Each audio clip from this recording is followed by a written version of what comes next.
Hola, ¿cómo están? Bienvenidos a Salud y Calidad de Vida, nuestro programa que te acompaña todos los miércoles a partir de las 18 horas. Como hacemos en cada uno de nuestros encuentros, te agradecemos a vos, sobre todo que estás del otro lado, por elegirnos, y también a todo el equipo de UNJU TV que hace posible que estemos compartiendo herramientas que tienen que ver con mejorar tu calidad de vida.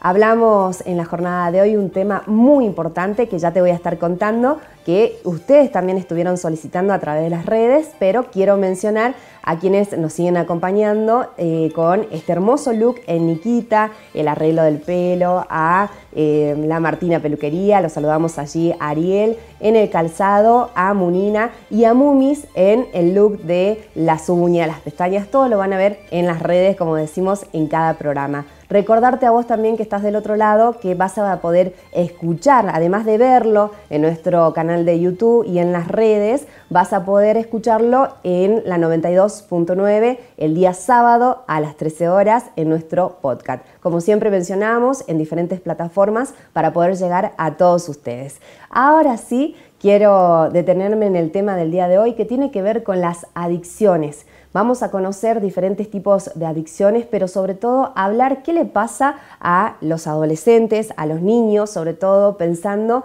en estas adicciones y en el trabajo que se viene desarrollando para dar contención. Por eso lo quiero saludar y le damos la bienvenida al licenciado Agustín Yécora. Él es secretario de Salud Mental de la provincia de Jujuy para abordar este tema que es tan importante. Bienvenido. Muchas gracias. Muchas gracias, Alejandra, a vos y a tu equipo por invitarme.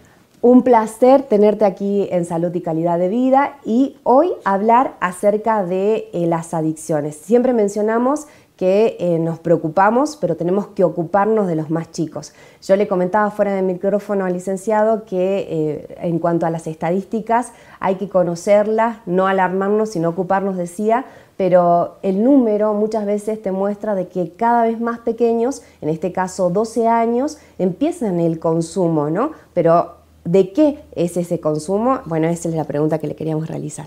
Bueno, sí, la verdad que primero es cierto esto de que la edad de inicio en los últimos casi 20 años ha ido descendiendo hasta los 12 años. Este año hemos hecho un relevamiento a nivel escolar, donde todavía no está una muestra, un censo, donde todavía no están relevados los datos para poder evaluar, ¿no?, cómo estamos en este sentido. No solo de prevalencia e incidencia de cuáles son las sustancias que más se consumen, sino también de cuáles son los factores protectores y de riesgo que también tenemos para poder diseñar estrategias. Sí es importante cuando hablamos de consumo, definir qué es consumo para que podamos entender de qué estamos hablando. Porque ha ido cambiando también a lo largo de los años el concepto. Desde aquella vieja guerra contra las drogas de los años 70, donde el foco estaba puesto en la sustancia, pasamos a hablar de consumos problemáticos donde el foco está puesto en la persona. Bien. ¿Por qué esta diferencia? Porque un consumo puede generar un cambio en patrones de conducta, en el comportamiento de esa persona y generar una dependencia psíquica o física, es decir, que la persona necesite esta sustancia, que es lo que entendíamos como siempre como adicciones, ¿no? La dependencia, la búsqueda compulsiva, claro, el abandono de ciertas cuestiones. Pero dejaba de lado quizás el consumo que más incidencia tiene en la salud pública, que es el consumo episódico y abusivo, ¿no?, que generalmente se da los fines de semana y generalmente está ligado o estaba ligado sobre todo en número al consumo de alcohol, pero también un montón de otras sustancias, que incidía, por ejemplo, en situaciones como accidentes de tránsito, incide en violencia doméstica, incide, por ejemplo, en embarazos no deseados, ¿no? Y otras cuestiones, por ejemplo, por la pérdida o la desinhibición o la pérdida del control en accidentes o situaciones no esperadas. Y después también la definición amplía, no habla solamente de sustancias, porque habla de conductas que pueden tornarse repetitivas o que pueden tornarse problemáticas, como por ejemplo la comida, como por ejemplo las redes, ¿no? Lo que hoy por ahí está en boga, todo lo que es el consumo digital, ¿no?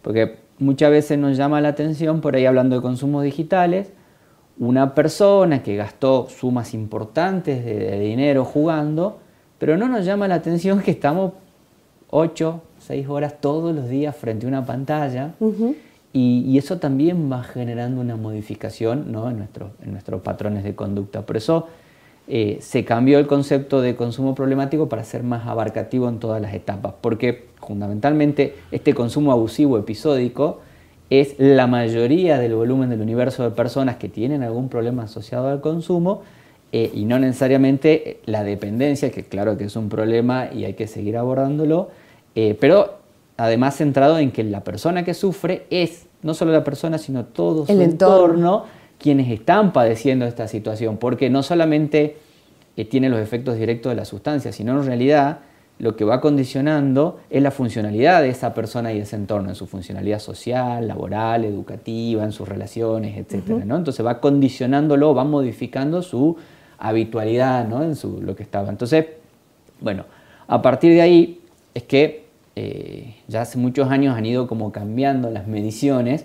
Pregunta luego larga, pero para poder responderte tu pregunta aparte inicial. Es súper claro. Justamente hablando de prevalencia, incidencia, edad de inicio, y donde, claro, vemos que esto ha ido disminuyendo. Y uno de los factores, por ejemplo, hablando de factores protectores o de riesgo que siempre nos llama la atención, sobre todo que hiciste como en tu introducción hablando de adolescentes, que cuando le preguntamos a los adolescentes, en general, si ellos tienen un problema grave, ¿a quién recurren? 1 de cada 3 dice que a nadie. Sí. O sea, esto nos muestra que 1 de cada 3 adolescentes no encuentran en la sociedad, en la comunidad, la posibilidad, o entienden que no habría una posibilidad de ayuda. O de ser escuchados. O de ser escuchados. Y hay otros 2/3 que sí dicen un amigo, mi mamá, ¿sí?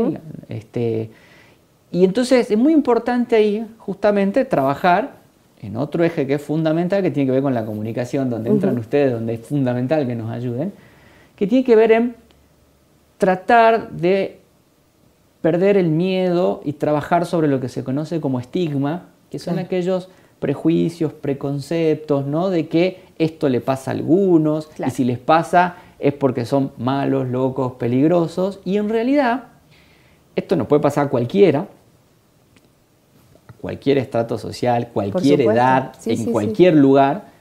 Y además, esto genera algo que es mucho más grave que el estigma, que es el autoestigma, que es cuando estas personas se convencen de estos prejuicios, preconceptos. Entonces, ¿qué hacen? No piden ayuda por miedo, por vergüenza, por lo que fuere, y cuando quieren hacerlo, lo hacen más tarde, y entonces perdemos esa ventana, esa oportunidad de intentar ayudar de algo que después, si querés, hablaremos de eso, que una vez que iniciamos un camino muy largo que tiene muchas idas y vueltas, ¿no? Entonces, es muy importante seguir haciendo foco en esto, donde, claro, si la edad de inicio ha ido disminuyendo, tenemos que preguntarnos, bueno, ¿por qué? Porque es más fácil el acceso. Sí. Porque vivimos una sociedad de consumo donde se ofrece consumir todo el tiempo. Uno mira cualquier película hoy, se están consumiendo todo, donde la pandemia trajo cosas muy buenas, o sea, la tecnología, la virtualidad nos permitió conectarnos como nunca, pero también nos permitió, o la interpelación es que nos distanció como nunca, o sea, estamos más hiperconectados que nunca, pero estamos más distanciados que nunca. Entonces, hacer eje fundamentalmente en la comunicación, en una comunicación más empática. Cuando uno dice empática no es soy bueno o malo, sino es tratar de ponerme en el lugar del otro, tratar de que el otro entienda o al menos sepa que a mí me importa cómo está, que esa persona a mí sí me importa, que sepa que la puedo escuchar. Que la valoro. Que la valoro, porque muchas veces todos queremos recomendar, decir algo con todas las buenas intenciones, pero no sabemos qué. Y se genera un cortocircuito entre esta persona que me está pidiendo ayuda y yo que le estoy recomendando, diciendo cosas que no está pudiendo, ¿no?, que no quiere. Entonces nos distancia. Entonces lo mejor es escuchar y dar un abrazo. Siempre decimos que escuchar y dar un abrazo son las herramientas preventivas más importantes que tenemos, y eso lo puede hacer cualquiera. Ahora, Agustín, hablabas de que se van viendo estos cambios, de poner el foco en la comunicación, pero ¿y la familia? Ese concepto que siempre se fue abordando y que ahí puedo ir entendiendo, ¿no? Respecto a que muchas veces por ahí, al no ser escuchados, al tener miedo a qué le van a decir en el hogar, no se comunican, ¿no? ¿Cómo podemos también trabajar desde ese lugar? Es fundamental, a ver, cuando decimos que esto no solamente afecta a la persona, sino afecta al entorno, claramente afecta a la familia. tampoco es entrar en la estigmatización de la familia, buscar culpables. Acá claro. no hay culpables, somos todos responsables si lo planteamos de otra manera, pero justamente se van generando estos cortocircuitos, entonces es muy importante trabajar con la familia porque muchas veces aparecen estos preconceptos, pero ¿por qué? Si esta familia trabaja, claro, sí, esto o por ahí no lo ven, ¿no? No puede pasar a todos y tiene que ver con esta comunicación. Cuando uno va en la vorágine diaria que vivimos, no nos damos cuenta que estamos muy poco tiempo entre nosotros en el seno familiar. Y el momento en el que estamos, por ahí no nos comunicamos de esta forma. Es como muy superficial la comunicación. Entonces es muy importante hacer énfasis en tomarnos un tiempo mínimo. Nosotros hablamos de 40 segundos, ¿no? Claro. No pedimos algo imposible. De que nos tomemos el tiempo de hacerle sentir a las personas que a nosotros nos importan que ellos a nosotros nos hacen bien, que nos preocupa lo que les pasa, ¿sí? Que escucharlos, porque ahí abrimos la posibilidad de que si no la está pasando bien, nos cuente. Claro. Y cuando nos cuenta, cuando blanqueamos la situación, se abre un abanico de posibilidades de ayuda, pero ya está el primer paso, que es el más difícil, hecho. Y nosotros como sistema de salud, por más esfuerzo que hagamos, siempre vamos a llegar tarde. Entonces es muy importante ese rol que juega la familia, la comunidad y los medios de comunicación a ayudarnos a compartir estos mensajes, ¿no? Claro. De que hay mucha gente que por ahí no se da cuenta que la está pasando mal, o si se da cuenta tiene miedo, tiene vergüenza y no se anima a consultar. Y a veces naturalizamos muchas cosas. O sea, cuando alguien tiene el problema, es como decir, uy, mira, tiene el problema. Pero naturalizamos, bueno, yo no tengo ningún problema con el alcohol, pero resulta que todos los fines de semana tomo y manejo. Claro. O sea, no tengo un consumo problemático, o peor, tomo y vuelvo a mi casa y hago desastres. También. ¿No? Bueno, tengo un problema. O pongo en riesgo a otras personas cuando voy manejando, ¿no? Que era lo que esto decías. que decíamos, me la paso 8 horas, 10 horas, no por mi trabajo, sino en redes sociales, mirando videos. O sea, perdemos esa nuestra condición como ser humano, nuestra condición como ser humano de estar al aire libre, socializar, o sea, así hace millones de años. Compartir. Entonces, compartir es una construcción colectiva. El ser humano desde que nace no puede estar solo. Entonces, esto, que es tan buenísimo, ¿no? También es importante saber usarlas, que aprendamos a usarlas y aprendamos a cuidarnos y a tener estrategias de reducción de riesgos y daños para evitar o para prevenir que esto se vuelva un problema. Y si se vuelve un problema, animarnos a pedir ayuda.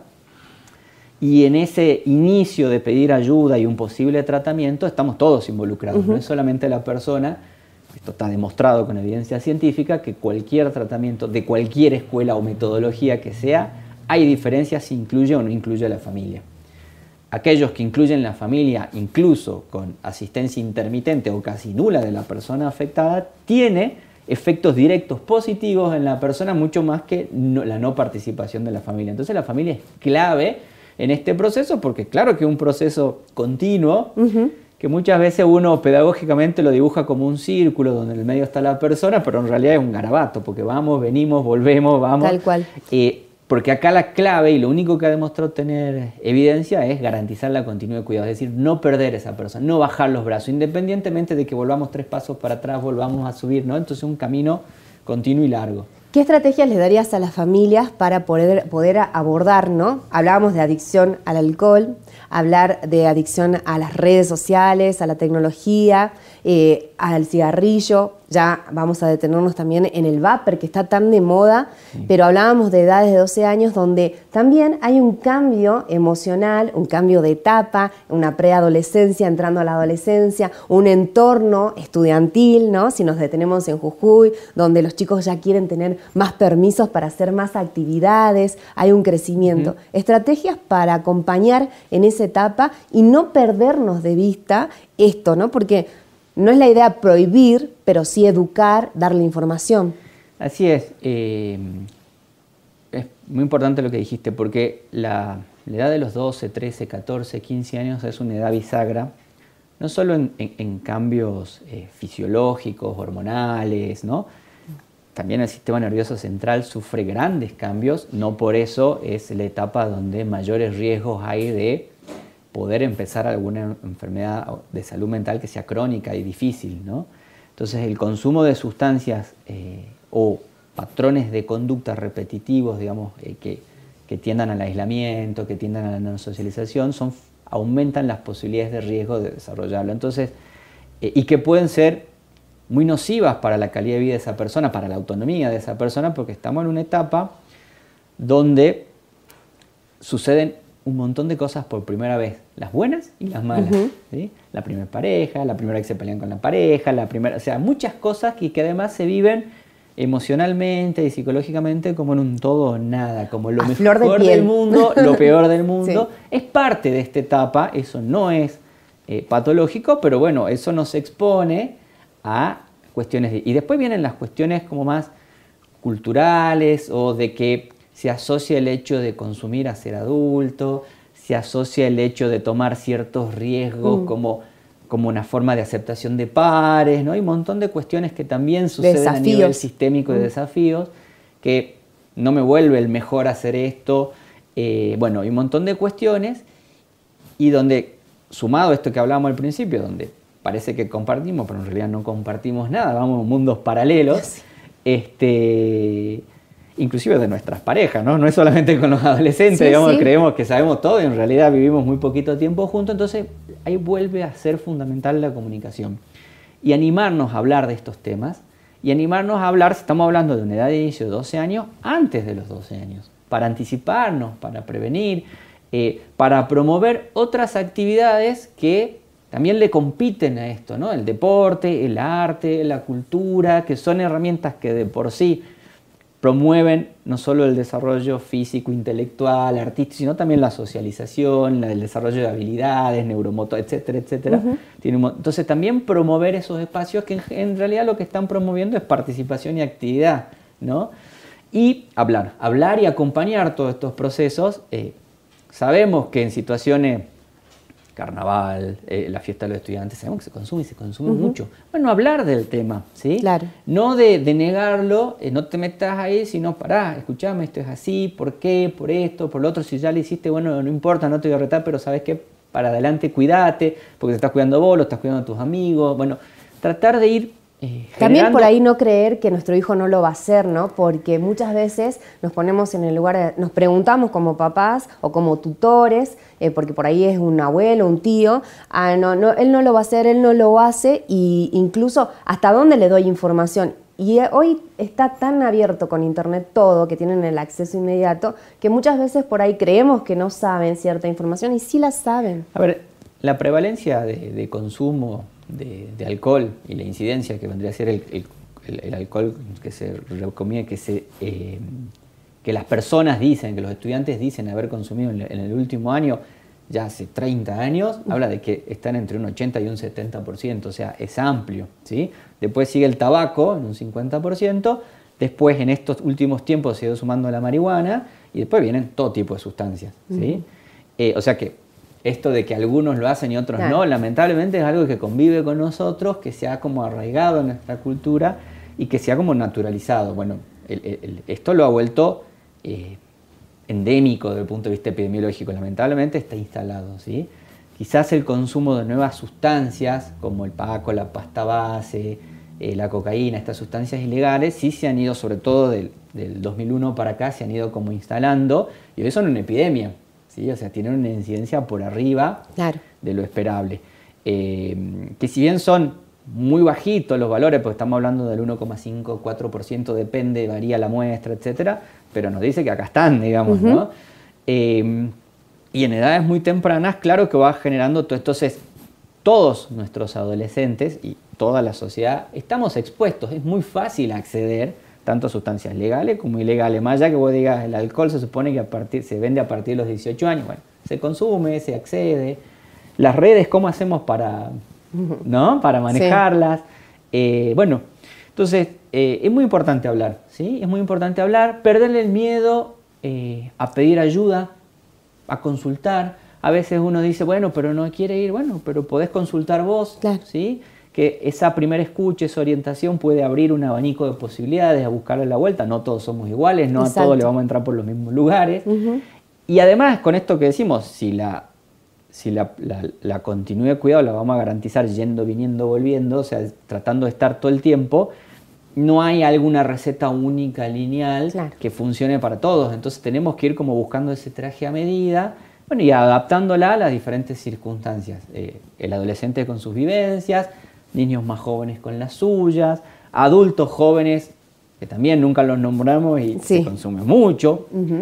Adultos mayores, se consume un montón. Los adultos mayores, las personas mayores de 60 años, lo que más consumen son psicofármacos sin prescripción médica. claro. Y es terrible, muy difícil. ¿Y por qué después. se da eso en esa etapa? ¿Por qué se da? Muchos te dicen porque no puedo dormir, pero se automedican, ¿sí? Porque yo a los 40 fui a un médico y me dijo que como yo era muy nervioso, tomé esta pastillita y resulta que la tomé durante 20 años, 25 años, y claro, empecé con 0,25 miligramos y tomo 8 miligramos y no duermo y no hay forma de sacársela porque si se la saca... Y además a esas edades, las benzodiazepinas, que son generalmente, generan síndromes confusionales, cuadros complejos. Entonces es muy, muy difícil después poder ayudarlos a dejarlos, ¿no? Entonces, claramente los consumos van cambiando y son dinámicos de acuerdo a los momentos y a la etapa de la vida, pero claramente nos afectan a todos. Y en este sentido también es importante poder decirle a los chicos esto que vos decías, ayuda. Hay varias estrategias, por ahí no me animo a hablar en primera instancia con mis papás, bueno, me da vergüenza, volviendo a los jóvenes, ¿no? Después de hablar de los adultos, en las líneas de comunicación, no quiero dejar pasar eso. Bueno, justamente cómo han cambiado. Buscando esto, ¿no? Viendo de que estos indicadores que veníamos hablando, de que 1 de cada 3 no, y cómo buscar alternativas, se han ido generando distintos dispositivos que apuntan al mismo objetivo, tratar de elevar la edad de inicio, tratar de tener una intervención temprana, oportuna. Por un lado, utilizar las redes, a favor también, que se implementó el botón de salud mental digital, que es un botón donde uno accede a la página del Ministerio de Salud, asistencia virtual, dice salud mental, uno hace clic y todos los días de lunes a viernes de 8 a 20 hay 3 consultorios a la mañana y 3 a la tarde, inclusive hay uno de esos que es de adolescentes, donde vos entrás por demanda espontánea y te puede atender un profesional. Bien. ¿Sí? Y eso es una comunicación a través de una videollamada simple. Pero también este servicio puede ofrecer el seguimiento y el tratamiento ya programado, tanto con psicología como con psiquiatría, programado y ya organizado como la consulta habitual, que un horario determinado. En paralelo a esto está el 0800 888 4767, que también es una línea rotativa gratuita, es una línea telefónica que atiende las 24 horas los 7 días de la semana, donde también hay un profesional que atiende el teléfono a demanda espontánea, que te escucha, que puede hacer la intervención, que puede hacer la orientación. Está en el SAME, o sea que puede hacer la activación de la ambulancia si es necesario, o también coordinar la derivación, ya sea el seguimiento telefónico, o ya sea se puede linkear también con el botón de salud mental digital o buscar la vía más común de ayudar a esa persona. Y el SAME 107, que también esto fue como novedoso para la Argentina porque no existía esto, en Jujuy se decide hace unos años incorporarle profesionales de salud mental para que se suban a la ambulancia, vayan al domicilio, hagan la evaluación domiciliaria y o resuelvan ahí mismo o hagan la derivación pertinente, ya sea hacia los hospitales o a otros dispositivos. Entonces, todo esto nos permitió tener como una red oportuna de acceso. En paralelo, también venimos trabajando porque se generaron muchos centros de día en la provincia, distribuidos a lo largo de toda la provincia, por suerte, con una lógica de descentralización, pero claro, también vemos que nos cuesta que los adolescentes lleguen. Entonces empezamos a trabajar con UNICEF, en lo que son los centros de escucha adolescentes y con los municipios, en incorporar un dispositivo anterior. O sea, no es un dispositivo terapéutico, pero lo es a la vez, que es un dispositivo donde los adolescentes son los protagonistas, donde son ellos los que captan, donde son ellos los que manejan y tienen de respaldo atrás los dispositivos y donde nos van ayudando a generar acceso, ¿sí? Entonces este dispositivo que ha empezado en 4 municipios, pero la idea es llegar a 10 municipios en lo que falta del año, para después seguir creciendo, es justamente como un dispositivo intermedio que acompaña, que genera en sí mismo otros dispositivos y la comunicación, ya donde ellos son los protagonistas y están en continuo estado de prevención. En paralelo también hemos ido trabajando con educación. Claro. donde cómo meternos dentro de la lógica pedagógica que tiene educación, pues siempre hay una discusión esto, no le vamos a pedir educación que se transforme en otra, pero que sí, que vaya incorporando herramientas preventivas. Bueno, este año hemos lanzado un curso de formación de operadores en salud mental, donde no lo hemos pensado solamente desde lo asistencial, que claramente ayudan muchísimo los operadores, sino también con educación hemos trabajado mucho porque queremos que de acá a los próximos años, personal de educación, docentes, no docentes, preceptores, porteros, profes de educación física, se transformen en operadores, sí, y puedan también detectar y saber cómo abordar para poder ir ampliando cada vez más la red de cuidados, ¿no? Qué importantes son las emociones, ¿no? Poder contener las emociones. Te corto ahí porque no quiero terminar el programa sin preguntarte también acerca del vapor. Esto que vos, cuando hacías la definición al inicio de consumo, también está incluido y yo lo veo también como una moda y un fácil acceso que también mencionabas, porque incluso en algunos colegios los propios alumnos del secundario venden a los más chicos, ¿no? Sí, el vapor surge hace algunos años como una alternativa de disminuir el consumo de tabaco. Bueno, la verdad que hoy no ha demostrado eso, al contrario, aumenta porque el vapor es nicotina líquida, uno la autorregula, ¿sí? Entonces si bien prevendría el cáncer de pulmón, no necesariamente todos los riesgos cardiovasculares por la nicotina y la dependencia, que es la que genera la nicotina. Además, tiene como un aceite, una resina que también es muy nocivo para la salud. Y esta es una práctica que se ha ido instalando cada vez más, ¿sí? Y que tiene mucho más riesgo. La evidencia científica ha demostrado que hay muchísimo más riesgo de sufrir accidentes cardiovasculares en personas jóvenes, ¿sí? Estamos hablando de personas de 35, 40 años, o sea que... y obviamente el vapor no apareció hace mucho tiempo, claro. Entonces empezar a consumirlo desde muy pequeño, desde adolescente, y el riesgo va a ser mayor. Entonces es muy importante, y además no está regulado, ¿no? Porque se vende, se compra en cualquier lado. Y bueno, esto es muy importante también avanzar en ese tipo de estrategias de regulación, porque las estrategias de regulación del tabaco han sido efectivas, ¿sí?